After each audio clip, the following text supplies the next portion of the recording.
Bonjour à tous et bienvenue pour une nouvelle vidéo sur la chaîne. Aujourd'hui je vous fais une vidéo toute seule. Aujourd'hui on va faire tout simplement le bilan du Cold Winter Challenge de cette année. Si vous voyez pas du tout de quoi je parle, je vous invite à aller voir ma précédente vidéo qui expliquait ce qu'était ce challenge, tout bêtement. Je vous rappelle juste que c'est un challenge littéraire dont le but est en fait de lire au moins 2 livres sur soit le thème de la neige et du froid, soit sur le thème de Noël. Voilà. Moi j'avais choisi 7 livres, et donc ça se déroulait du 1er décembre au 31 janvier. Et donc, la question c'est est-ce que j'ai réussi à lire ces 7 livres, ou pas du tout. Presque. Pas loin. Vraiment, j'ai presque réussi à lire ces 7 livres, mais le challenge j'ai quand même réussi puisque j'ai lu au moins 2 livres sur le thème du coup de la neige. Bravo moi. Et c'était pas gagné. Je suis quand même assez fière de moi, pour le coup. Sans plus attendre, on passe du coup tout de suite à mon bilan de lecture, donc je vais vous classer mes livres par mon ordre de préférence, on va dire. L'ordre que j'ai préféré, voilà. Je vais commencer par le livre que j'ai peut-être le moins aimé, et on va arriver jusqu'à mon préféré. C'est parti. Le livre, au final, que j'ai peut-être le moins apprécié dans ces lectures-là, c'est La Reine des Neiges et autres contes de Hans Christian Andersen. Dans ce livre, on va retrouver donc plusieurs contes, dont La Reine des Neiges, y a quoi d'autre? La Petite Poussette, Les Fleurs de la Petite Ida, La Cloche et Les Cygnes Sauvages. Voilà. Donc en fait, il y a que le premier conte qui est vraiment en rapport avec le thème de la neige et du froid. C'est le seul conte où il fait vraiment froid. Et j'ai plutôt bien aimé ce conte-là. C'est vraiment à des kilomètres, mais alors genre loin, très loin, du film de Disney. J'aime pas trop ce film, La Reine des Neiges. Pour moi, il avait vraiment rien d'exceptionnel. Il m'avait pas du tout parlé, quoi. Et du coup, moi je préfère vraiment ce conte-là, qui est plus sombre, et puis il n'y a pas les chansons, donc c'est un énorme bonus. Il s'agissait de la première fois que je lisais du Andersen, et j'ai plutôt bien aimé l'écriture, ça va, c'est plutôt agréable à lire, ça se lit vite. Dans le conte La Reine des Neiges, on voit très peu, en fin de compte, La Reine des Neiges. C'est limite pas du tout c'est pas du tout le personnage central en fait. On va surtout suivre Gerda, je ne sais pas, une petite fille qui part à la recherche de son meilleur ami, qui est au service de la Reine des Neiges, on va dire, voilà. Ami qui a tout oublié de sa meilleure amie. En gros, voilà l'histoire. Donc on va suivre les péripéties de la petite machine qui va chercher son ami. Voilà. J'ai bien aimé. Bon, les autres contes étaient sympathiques aussi, mais voilà, sans plus, quoi. On passe maintenant au livre numéro 6. C'était Anna Karenine de Tolstoï. Et c'est celui-là que j'ai pas encore fini. Voilà. Gros pavé de 1000 pages, qu'il est coupé en 2 parties sur ma liseuse. Donc j'ai lu la première partie qui faisait dans les 540 pages, et là j'ai commencé la deuxième partie. Donc voilà, j'ai pas fini, quoi. Bon. Alors j'avais hyper peur de lire ce bouquin, et très envie en même temps. J'avais très envie parce que je n'ai jamais lu d'auteur russe, et ça m'intriguait un peu, je voulais voir quel allait être le style d'écriture, et j'avais peur parce que 1000 pages, quoi. Voilà. 1000 pages, c'est beaucoup. Mais j'ai plutôt bien aimé. Je vais vous faire une moitié de bilan vu que j'ai lu la moitié du livre, mais ça donne quand même une bonne idée de l'œuvre globale. La première chose que j'ai bien aimé, c'est justement l'écriture. J'avais peur que sur un pavé de 1000 pages, on se retrouve avec une écriture, tu vois, genre vraiment lourde, avec des descriptions longues de plusieurs pages. Et là, pas du tout. Voilà. Là, l'écriture est vraiment super chouette. J'ai vraiment bien aimé, c'est très fluide, c'est pas lourd du tout, c'est des phrases relativement courtes, on a tout de même pas mal de dialogue, ce qui fait que ça donne du rythme et ça se lit assez rapidement. On n'a pas beaucoup de longues descriptions, en tout cas on n'a pas de descriptions sur des pages et des pages. Donc ça, c'est très bien. Je trouve que vraiment l'écriture, malgré quelques phrases un peu vieillottes, parce que bon, faut pas déconner quand même, ça a été écrit en 1877, malgré ça, l'écriture est résolument moderne, si je puis dire. Après, c'est long, mais c'est pas une critique, c'est plutôt une bonne chose. Tout simplement, il y a beaucoup de personnages dans ce livre, hein, vous le savez, et on va suivre beaucoup de personnages. Mais c'est très bien construit, c'est un truc qui m'a vraiment sauté aux yeux, c'est-à-dire qu'au début du roman, en fait, on suit un premier personnage au début. On en apprend un peu sur sa vie de famille, sa femme, qu'est-ce qui se passe, voilà.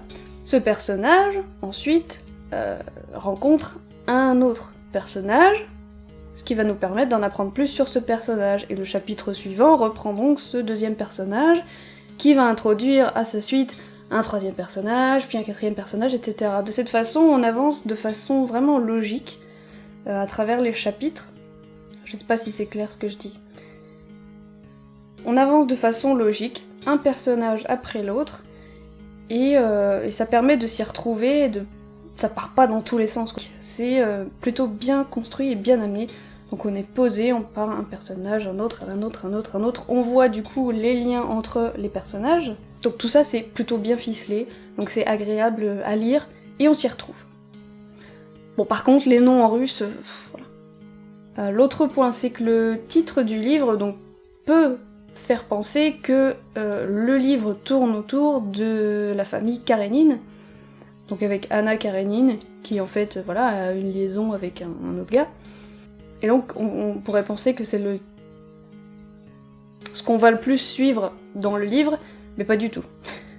Vraiment, s'il y a beaucoup de personnages, c'est pas pour rien, c'est-à-dire qu'on va vraiment suivre la vie de tous ces personnages secondaires et des Karénines. Donc si ce que vous voulez, c'est avant tout lire une histoire, voilà, une histoire d'amour impossible, ça va pas être que ça. Ça va représenter une petite part du roman. C'est justement quelque chose que j'ai bien aimé. Parce que je pense que si on n'avait pas tous ces personnages autour des Karénines, on comprendrait moins les enjeux de cet amour impossible, et pourquoi c'est impossible, et pourquoi les personnages se sentent aussi désorientés et aussi confus. Et voilà, tous ces personnages autour permettent de nous faire comprendre comment cette société russe de la fin du 19e siècle fonctionne. À travers ces autres petites histoires des personnages, on arrive à comprendre les liens entre les gens et comment fonctionne cette haute société russe de l'époque. Malgré ça, on a quand même quelques passages chiants. Il y en a qui sont chiants. On a quelques chapitres, alors ce qui est bien c'est que les chapitres sont vraiment très courts, donc on peut arrêter sa lecture vraiment un peu quand on veut quoi. Mais voilà, des fois on va voir des chapitres qui vont être un peu chiants, par exemple des chapitres entiers sur l'agriculture russe, c'est chiant. Hein. Tout ce qui tourne aussi autour de la politique, c'est un peu chiant. Mais si on adore tout ce qui est historique, vous aimerez ce livre, puisqu'on a quand même voilà, ce côté-là qui est présent dans le livre, et il est quand même nécessaire, ça permet aussi de comprendre tout le contexte social et politique et de la Russie de cette époque-là. Mais voilà, tout ça, ça reste quand même très digeste, très agréable à lire, et je continue ma lecture avec plaisir, voilà. Le livre suivant, c'est donc Peur bleue de Stephen King. Dans ce livre, on retrouve deux choses. Premièrement, une histoire qui s'appelle La nuit du loup-garou. D'ailleurs, je crois, La nuit du loup-garou de Stephen King, seul, a été réédité, je crois, il y a quelques mois, il y a pas longtemps, dans une belle édition avec les illustrations de l'édition originale. Donc si vous avez envie de découvrir ce bouquin-là, je vous conseille d'aller jeter un œil sur cette édition qui a l'air plutôt sympa. Cette première histoire se compose en fait de 12 chapitres. Chaque chapitre correspond à un mois de l'année. Cette histoire a été faite dans le but de réaliser à la base un calendrier. Finalement, ça s'est un peu plus étoffé et les chapitres sont un peu plus longs que prévu, mais on a 12 chapitres, et concrètement, c'est une histoire de loup-garou. C'est tout bête, c'est assez classique. Et donc on a un mois, un chapitre, un meurtre, on va dire, voilà. Une attaque du loup-garou, ça se laisse lire assez facilement, on est quand même, voilà, on a envie de savoir qui est le loup-garou dans la ville à la fin du livre. C'était plutôt sympa à lire. Ce qui est sympa aussi, c'est qu'on voit se succéder donc les mois et donc différentes atmosphères, différentes saisons. Donc là encore, du coup, dans ce livre-là, l'hiver ne prend qu'une petite place dans le livre. Et donc la seconde partie du livre est là, en fait, un scénario écrit par Stephen King pour l'adaptation en film de cette petite histoire-là. Le scénario diffère un petit peu de l'histoire originale, mais globalement c'est la même chose. Voilà, ça se laisse lire. Si vous aimez les loups-garous, mais c'est loin d'être un des meilleurs Stephen King que j'ai lu, vraiment pour les amateurs du genre, quoi. Le livre suivant, c'était Un chant de Noël de Charles Dickens, que j'ai lu sur ma liseuse aussi. C'est un classique, je l'avais jamais vu, j'avais juste vu le film d'animation avec Jim Carrey qui était vraiment super, j'avais adoré. Mais le film est vraiment le même que le livre. Vraiment, en lisant le livre, je voyais tous les moments du film revenir dans ma tête. Donc le film est assez fidèle au livre, donc si par exemple vous n'avez pas envie de lire le livre, vous pouvez voir le film. Là pour le coup, l'écriture est vraiment spéciale, elle fait vraiment à l'ancienne, elle fait vraiment un peu vieillotte, mais moi c'est quelque chose que j'ai bien aimé. Donc c'était mon seul livre sur le thème de Noël, et je pense que voilà, c'est vraiment un livre à lire pendant la période de Noël, c'est juste fait pour ça, il n'y a pas d'autre moment pour le lire, ça c'est clair. L'histoire, vous la connaissez, c'est celle de Monsieur Scrooge, un vieux bonhomme complètement avare, qui déteste Noël, qui déteste tout le monde, qui veut vraiment faire le rapace et économiser le moindre centime, il veut être gentil avec personne, la générosité il connaît pas, et du coup il va avoir la visite de 3 esprits, l'esprit du Noël passé, présent et futur, qui vont lui montrer un peu sa vie d'avant et lui faire se rappeler qu'il n'a pas toujours été comme ça et qu'il était jadis plus généreux, plus vivant, plus ouvert et que ce serait mieux s'il redevenait un peu comme ça. C'est un très beau livre, voilà. Il est tout petit, tout le monde devrait le lire, je pense. Je passe à un autre livre qui était Dragon de glace de George R.R. Martin. Donc notre ami auteur des Game of Thrones et compagnie. Et Dragon de glace, j'ai juste adoré. Alors, moi je croyais que c'était juste une seule histoire sur un dragon de glace, mais en fait, là encore, on est sur 4 histoires. 4 nouvelles. Donc la première, Dragon de glace, qui là encore est la seule nouvelle qui fait vraiment hiver, où on a froid. Mais là, on a vraiment froid. Je crois que c'est vraiment la lecture où on a le plus froid. Quand on la lit. La seconde, ça s'appelle Dans les contrées perdues. La troisième, L'homme en forme de poire. Et la quatrième, Portrait de famille. Donc il n'y a que la première qui est vraiment sur le thème de la glace et du froid. Et bizarrement, c'est celle que j'ai le moins aimée. Voilà, c'est l'histoire d'une petite fille qui a pour seul copain un dragon de glace. Voilà. Et c'est un peu son secret.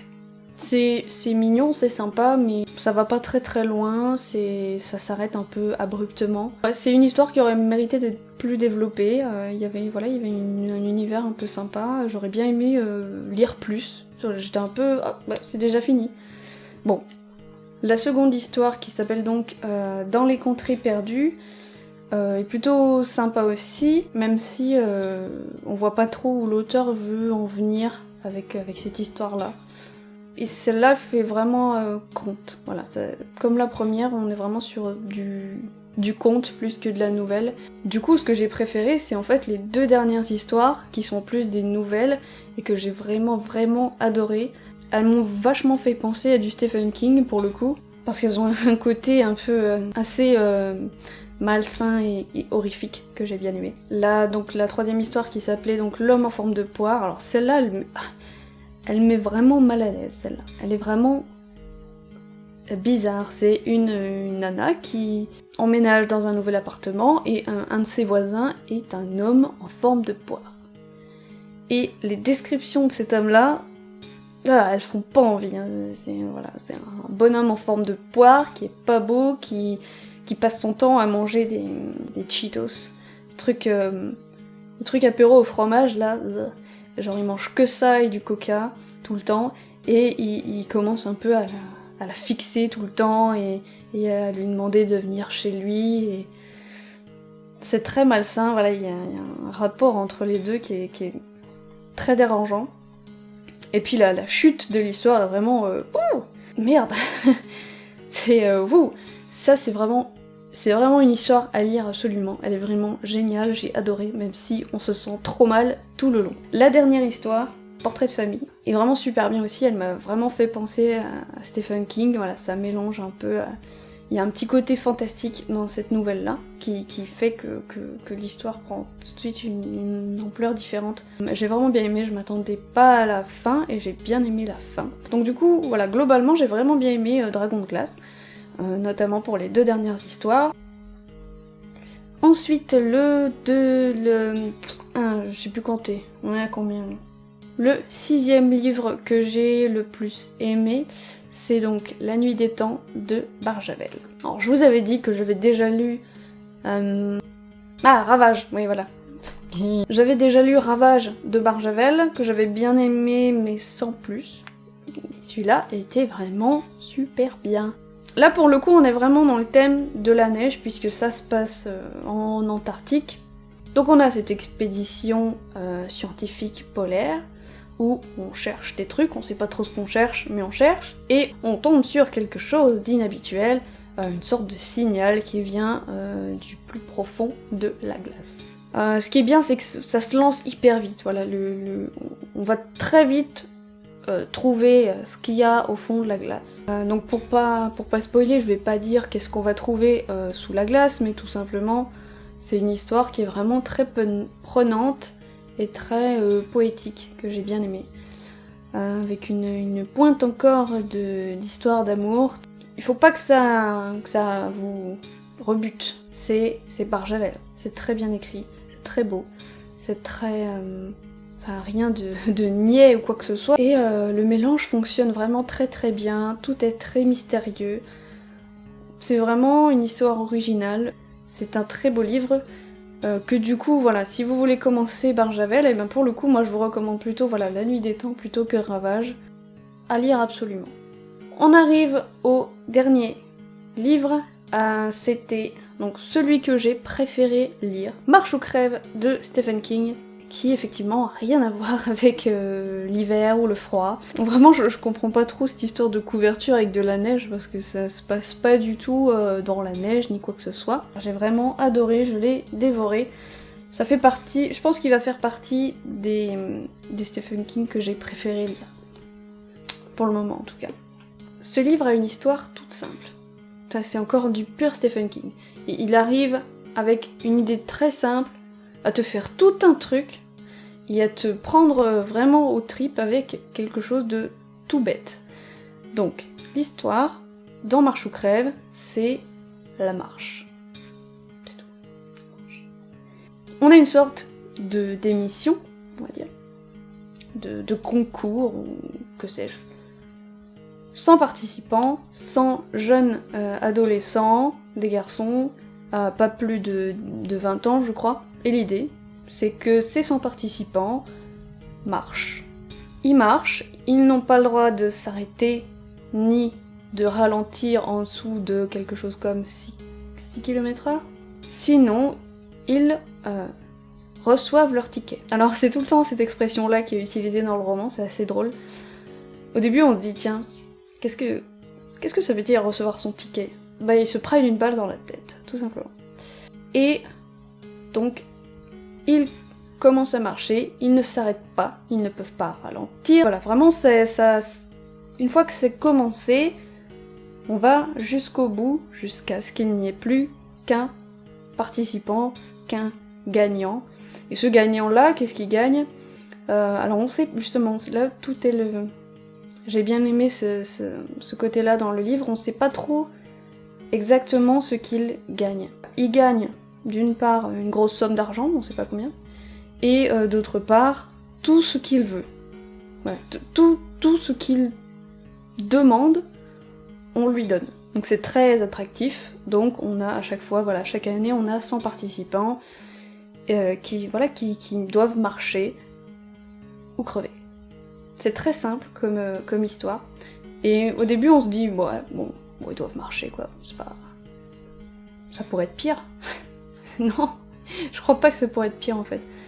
Voilà, imaginez-vous, vous commencez à marcher le matin à 9h et vous ne vous arrêtez jamais. Alors vous avez des petits trucs à manger sur vous, on vous nourrit tous les matins, on vous donne des rations et vous avez de l'eau à volonté, mais vous pouvez pas vous arrêter ni même ralentir. Et ce, jusqu'à ce que, au fur et à mesure du temps, certains s'arrêtent, certains abandonnent, se prennent une balle dans la tête jusqu'à ce qu'il n'en reste plus qu'un. Et ben ça dure très longtemps, et c'est vraiment épouvantable. Encore, voilà, Stephen King a ce don pour décrire l'horreur vraiment de façon si réaliste. On arrive vraiment à se mettre à la place des participants, et on sent vraiment à quel point ça doit être horrible de marcher indéfiniment. Ce qui est intéressant aussi, c'est que vraiment ça commence avec la marche. Il commence à marcher et on sait pas trop le contexte, quelles sont les règles, on en apprend au fur et à mesure. Du coup, ce livre-là me fait un peu penser à un autre livre de Stephen King qui s'appelait Running Man, qui me semble était aussi une histoire de télé-réalité là plutôt, où en gros un mec devait survivre parce qu'il était pourchassé par absolument tout le monde et tout dans la ville, et le but c'était de survivre, il me semble, quelque chose comme ça. J'avais bien aimé aussi celui-là, ça m'y a fait penser un peu. Le côté psychologique évidemment du bouquin est omniprésent et hyper intéressant. On voit qu'est-ce que l'homme est prêt à faire pour gagner de l'argent ou des choses dont il n'a finalement pas besoin. Voilà, les personnages au fur et à mesure qui marchent se rendent compte qu'ils savent même plus pourquoi ils sont là en fait. Voilà, c'est tout pour à peu près mon avis vraiment rapide sur ces 7 livres que j'ai lus. Je suis plutôt contente de moi, puisque c'était quand même mal barré pour lire tous ces livres-là. Donc au final, bilan plutôt positif. Et je suis très contente finalement d'avoir tenté le coup sur ce challenge. Ça permet d'avoir une sorte de thème commun sur des lectures pendant 2 mois, c'est très sympa, ça permet de voir ce que les autres ont lu et tout. J'ai bien aimé, donc je pense que je le referai l'année prochaine. C'est tout pour cette vidéo, j'espère qu'elle vous a plu, j'espère que mes explications n'auront pas été trop floues et trop dans tous les sens. J'espère en tout cas vous avoir donné envie de lire un ou plusieurs de ces livres. On se retrouve très prochainement pour une autre vidéo. En attendant, n'hésitez pas à liker la vidéo, à la partager, à me mettre des commentaires si vous avez lu un ou plusieurs de ces livres et me dire ce que vous en avez pensé. Ça m'intéresserait de le savoir. Et voilà, c'était le petit yaourt.